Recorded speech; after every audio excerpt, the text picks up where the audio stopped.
Hi, I'm Dave Wurzel, and you're watching PHTV4. This is Police Update, specifically the Palos Heights Police Department Police Update. And with me today is Police Chief Bill Czajkowski. Chief, thank you for being here this morning. Thanks, Dave, for having me. I appreciate it. No, I'm glad we can do this. It seems like an important opportunity because it's going to give us a chance for you to kind of give us a little bit of the year in review. We'll look back at how 2023 was for the department. And then you can also talk about some things that the department does, the structure, kind of an introduction to the Palos Heights Police Department. And then maybe we can talk about, I know you have a safety tip about check washing, right? And we'll get to that at the end. Okay. You know, before we get into any of that, you've been an officer for a long time. Can you give us your background as an officer and as a police chief? Sure.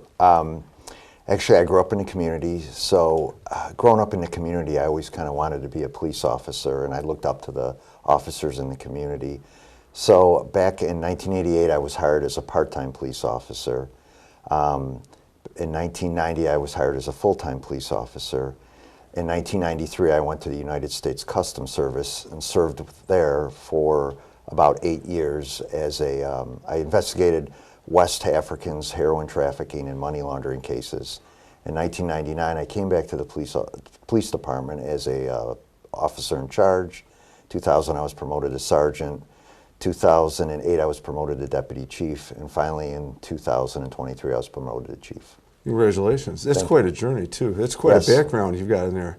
And I was doing the math as you were talking. You got law enforcement in your blood for over 36 years, it sounds like. Yes. Congratulations. I started when I was 12. Wow. Wow.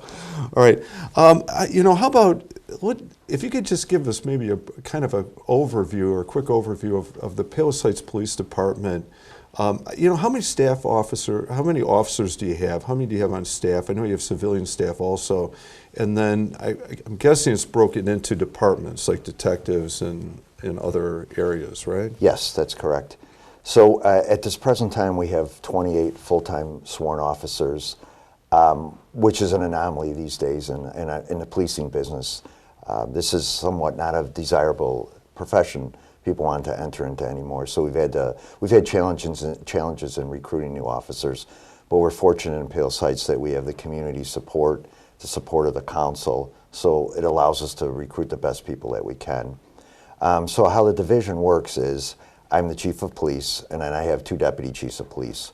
One deputy is for operational services, the other deputy is for administrative services. Then I have a detective sergeant that runs the investigative bureau and also runs the task force officers. And then we have 4 patrol teams. We work 12-hour shifts, so there's always a patrol team on duty. So within those 4 patrol teams, I have 4 patrol sergeants. And they supervise the patrol teams and any civilian employees that are assigned to that team on that particular day.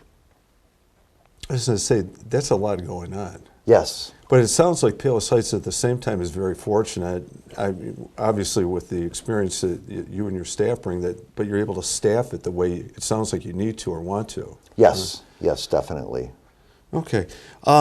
So let's kind of move then to, and I found this kind of interesting because we talked about this at the National Night Out, I think.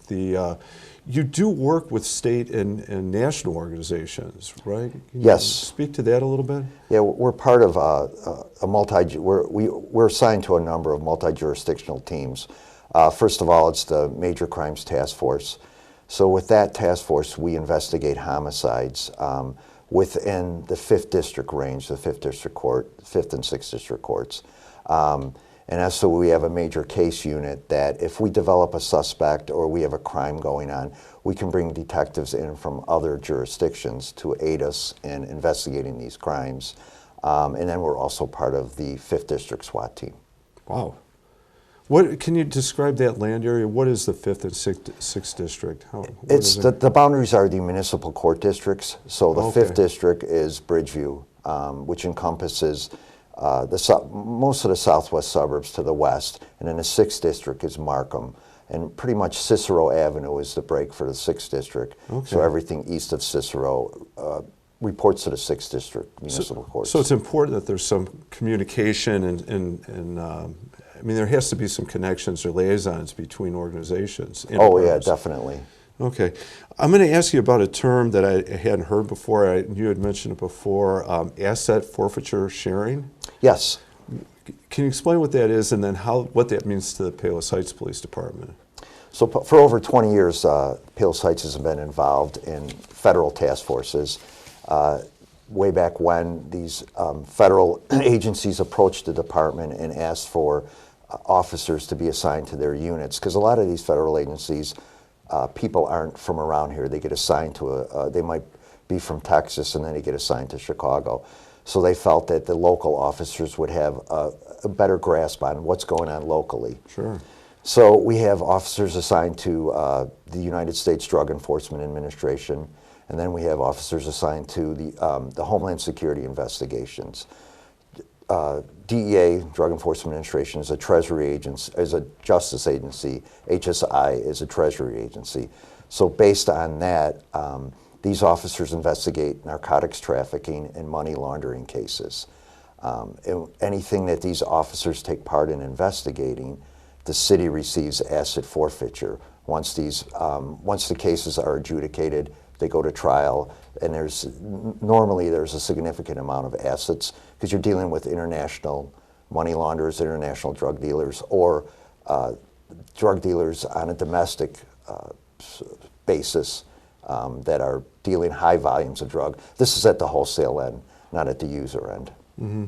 So, number one, obviously we're hoping that none of these things happen in Palos, but obviously over the course of time, there is going to be some, I'm going to guess, some pass through us or even potentially here. Oh, definitely. Right. I mean, even though this is on a wholesale level, definitely it's all broken down into a user base. And in Palos Heights and Orland Park, all of our communities, we've seen a big uptick in heroin overdoses, the use of fentanyl.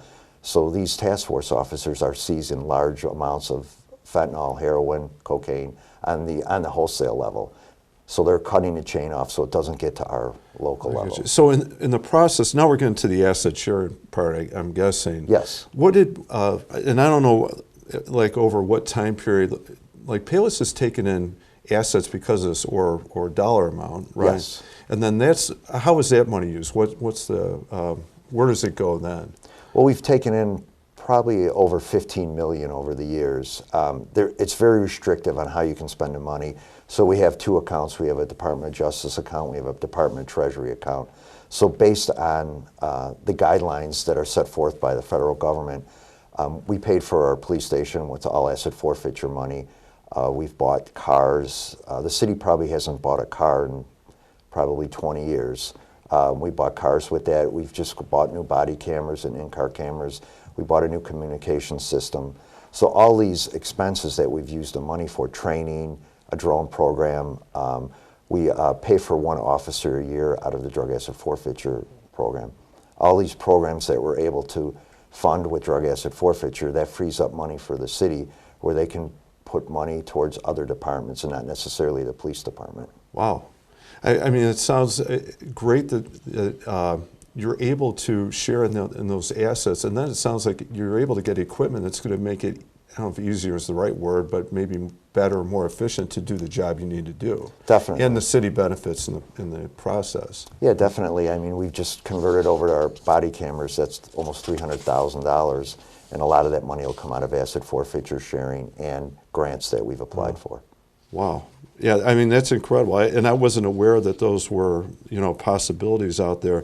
I guess I want to ask you about a couple of things that may or may not be related. I think in the future we're going to talk about your CIT team, Crisis Intervention Team. Yes. That's a topic for the future. But maybe you can give us an intro to them. And I know on my list here, and I'm assuming maybe this is part of the asset forfeiture sharing, you have e-bikes, you have a drone. We're seeing, other, I know you have another vehicle like for either different terrain or off-terrain. Can you talk about those a little bit? Are they part of that? Sure, that was all paid for with drug asset forfeiture funding. So the e-bikes and the Kubota, it's an all-terrain vehicle, we utilize those in the summer. They patrol Lake Catherine, they patrol our parks and all our bicycle paths. And we also pay overtime for the officers to do that, and that also comes out of asset forfeiture money. So I think it's important that the men and women are out in these vehicles, are getting off the bikes, are getting out of the ATV, and interacting with the community. So that was one of the things that I wanted to increase. So we have. And the reason we went with the e-bikes is because they can cover more ground as opposed to a traditional pedal bike. Right, right. I mean, I love to bike ride, but yeah, at some point my legs are not going to carry me that far, that long. Right, exactly. Okay.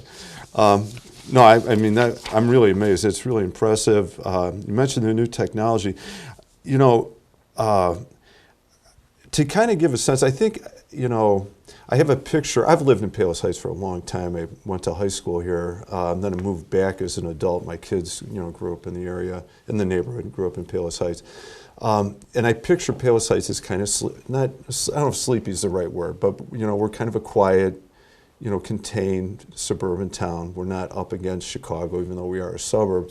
I want you to talk about the stats for the past year, because it seems like I don't know if that's typical or if that's very busy. I'm kind of impressed that all this happened and then Palos Heights still felt as quiet to me as it did. Well, we hope and You're doing your we job. believe that Palos Heights is calm. But I mean, we're close to a major metropolitan city, Right. and we always encourage our residents to be mindful of that. Make sure they lock their cars, make sure they lock their doors. But this year was probably a little bit more than average in terms of our stats and what we handled. This year we investigated over 16,000 incidences. We had 217 full custodial arrests. We had 41 driving while impaired arrests. Over 1,400 investigative reports generated, 2,771 traffic stops, over 3,800 hours of officer training, 437 reported accidents. Of that, 58 were personal injury accidents and 379 were property damage accidents. So that was a busy year. It sounds busy to me, because in my head I'm doing the math again, like, well, if there's 16,000 plus things investigated, if I divide that by 365 days in a year, that's a lot. Yeah. So pretty much every time a resident calls 911, an incident is generated. And based on it, it could be a illegally parked car, or it could be a residential burglary. Right. So each time a 911 call goes into our dispatch center, an incident is generated. Yeah, so there is a range on that. It feels like, I guess the image of an officer like sitting around waiting for something to happen. No, it sounds like something's happening pretty regularly that's being checked on. Yeah, they are busy. I mean, we've become a major metropolitan city ourselves, and there's a lot of through traffic that comes here, and Right. A lot more is going on. Well, I'm going to thank you for keeping us safe, because the city does feel safe and quiet to me, and obviously thank you. these numbers mean there's a lot going on behind that. Right, and we appreciate it. Maybe related to, we're talking about incidents, I want to ask you a final tip for citizens, or if you could talk a little bit about, and I think most people maybe have heard of check washing, so maybe if you could explain what check washing is, and then maybe what's the best way for people to avoid becoming a victim of that type of crime? Yes. Unfortunately, we have had a number of those cases this year. And it's not only exclusive to Palos Heights, it's everywhere. Ultimately, what check washing is it's a chemical process. Somebody will get a hold of a check, they'll change the payee name, and they'll change the dollar amount. And then they'll put a different name and dollar amount. They'll set up a fraudulent account, and they'll essentially cash that check. What we're seeing here and what other communities are seeing is a lot of these checks are taken out of a mailbox, personal mailbox. Some have been taken out of outside mailbox, U.S. postal mailboxes.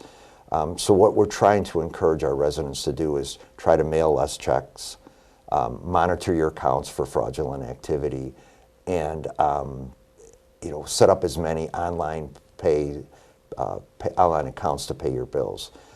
Because this is kind of a new trend that we're seeing, and it's not going away. We've identified several people that have been doing it. We've made some arrests. We're working with the postal inspectors, but it seems to be the new wave, and it's other organizations that are part of it. It is, it feels a little bit tragic in the sense that, that mailbox in front of your house was kind of like, it was the standard. It was part of how we communicated, connected, paid bills. And to think, like, at one point you would put mail in there for the mailman to pick up and take for you. Now, if there's a check, that's not a good idea. No, not at all. And even going to the post office, I suppose if you still want to pay by check, you probably should go in the building and drop off the... Yes, that's probably the most secure way you can actually send a check nowadays, not even into the outside box, because some of those boxes have been forced to open as of late in our community and surrounding communities. So probably the best way is to physically go inside the post office and deliver that check. Or better yet, like you said, set up an online payment schedule, online pay method. Okay. All right, check washing. And it is, it's kind of sad, but at the same time, there are bad people out there who are always finding a next angle, and this seemes to be a headache for you. It for is. All of us. I mean, and we encourage our residents to please monitor their accounts for fraudulent activity, because a lot of times a resident will come in and this has happened several months ago. Yeah. And just not realizing it. Yeah, didn't check. So if you have to, go in the post office, but better yet, online, and monitor your account, I would think a daily or almost daily basis. Yes. Right? Okay. And of course, if they ever have any questions or concerns, they can call us. We're there to help. Right. Okay. Police Chief Czajkowski, thank you very much for coming in. Well, thanks for having me. I really appreciate it. Yeah, I look forward to future conversations. I know we're going to have future police updates with maybe yourself or other members of your team, your staff, right? That's our plan, definitely. Very good. Great. Thank you. I'm Dave Worsley. You've been watching PHTV4 Police Update. Today we've been talking with Police Chief Bill Czajkowski, Palos Heights Police Department. Thank you for watching, and be safe.